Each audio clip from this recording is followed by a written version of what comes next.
दिव्य बंसल जी। ठीक है जी। महाराज जी, जॉब की वजह से पुणे जा रहा हूँ। महाराज जी, काम काम वासना बहुत ज्यादा परेशान कर रही है। महाराज जी, कुछ समझ नहीं आ रहा कि मैं क्या करूँ। महाराज जी, मुझ पर कृपा करो। हे गुरुदेव, पिछले कुछ महीनों से बहुत ज्यादा परेशान हो रहा हूँ महाराज जी। काम स्फुरणा तो होती है, लेकिन परेशान करती है जब उसके लिए राशन की व्यवस्था करते हैं। खुली बात है, गलत क्रिया, गलत दर्शन, गलत संभाषण, गलत आहार, इसको आप रोकिए।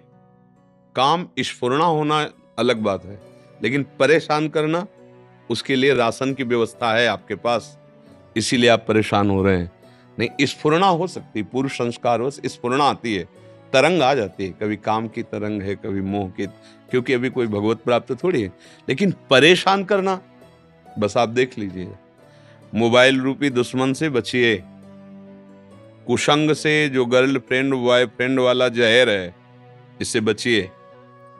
ये भले समझ में लोगों को ना आवे, लेकिन हम जो कह रहे हैं उसको समझ लो। ये वो जहर है जो तुम्हारे जीवन को जड़ से नष्ट कर देगा। आगे देख लेना। संतों की बात समझ में नहीं आती है, क्योंकि उनको लगता है कि ये क्या जाने, बाबा जी हैं। लेकिन जैसे आंख वाले को दूर का रास्ता दिखाई देता, पता आगे कुआं है, गिरेगा जाके। तुम्हें लग रहा है बहुत सुंदर मार्ग है, हमें दिखाई दे रहा है कुआं है, गिरोगे जाके। जो धर्म का नाश कर दे, जो हमारे अंदर वृत्तियों को भ्रष्ट कर दे, जो हमें विषयों का गुलाम बना दे, उसका जीवन मंगलमय हो सकता है? कैसे हो सकता है?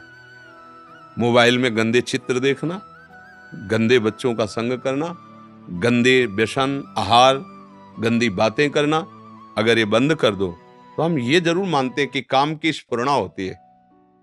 स्फुरणा होती है, थोड़ी देर फिर शांत हो जाएगी। और उसके लिए शांत करने के लिए नाम है।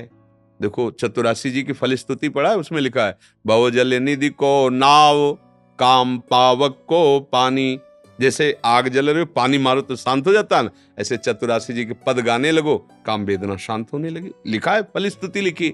पर यदि आप गंदा दृश्य देखेंगे, बहुत घातक है, बहुत घातक। एक मछली की क्रीड़ा को देखकर शौभरी जैसे महात्मा के हृदय में विकार आ गया, तो आप लोग तुम देश विदेश की बातें देखोगे मोबाइल में, जैसे बच्चों से संपर्क की आपकी इतनी अवस्था है लघु, और तुम इतने गंदी स्थिति को कैसे प्राप्त हो गए? तो वो बताते हैं कि ऐसे ऐसे सर्च करो, तो मोबाइल में ऐसे ऐसे आ जाते हैं, वो हम सब देखा, इसलिए हम ऐसे गंदे हो गए, ऐसे भाव गंदे। तो इन बातों से यदि आप बचो और नाम जब करो तो स्फुरणा आती है। परेशान वाली बात नहीं शब्द आएगी। अब जो स्फुरणा आई, उससे उदासीन हो जाओ। अब उसको आहार दोगे, गलत चिंतन करोगे, गलत दृश्य करोगे, गलत क्रिया, फिर तो वो तो फिर आग ही है, कामाग्नि है, वो भस्म कर देगी, वो जलाएगी, आपको भ्रष्ट करेगी। ऐसे नवीन नवीन बच्चों की आदतें बिगड़ गई कि किसी दूसरे की जरूरत नहीं, अपने आप से अपने आप को नष्ट कर रहे हैं, वो काम वेदना तो फिर बढ़ेगी।